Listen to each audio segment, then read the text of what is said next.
পার্কে ঘোরার মজাটাই অন্যরকম। আর পার্ক শুধু শিশুদের জন্য নয়, বড়দের জন্য। কারণ পার্কে যেমন শিশুরা আসেন, শিশুদের সাথে কিন্তু মায়েরা আসেন, বাবারা আসেন, মধ্যবয়স্করা আসেন। পার্ক হচ্ছে এমন একটা জায়গা যেখান থেকে আপনি আপনার কি বলে, আপনি একটু জোরে নিঃশ্বাস নিতে পারবেন, একটু খোলা মনে হাসতে পারবেন, কোথাও বসতে পারবেন নিরিবিলি। যদি আপনার কোনো গার্লফ্রেন্ড থাকে, তাকে নিয়ে পাশাপাশি বসে তার সাথে সুখ দুঃখের কথা আলাপ করতে পারবেন।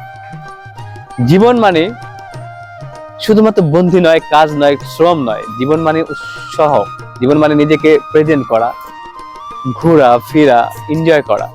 তো লাইফকে কখনোই ঘরে বন্দি করে রাখবেন না। মনে রাখবেন, জীবনের প্রতিটা মুহূর্ত আপনার মূল্যবান। আপনি যেইভাবে থাকেন না কেন, যে অবস্থায় থাকেন না কেন, আপনার সময়কে মূল্যায়ন করতে হবে এবং সময়ের সাথে সাথে আপনার প্রত্যেকটা পর্যায়ে নিজেকে সময় দিতে হবে। নিজেকে সময় দিন, বিন্দাস বাঁচুন, আহার লাইফটাকে এনজয় করুন। মনে রাখবেন, জীবন একবারই আসে আর একবারই নিজেকে সময় দেওয়া যায়।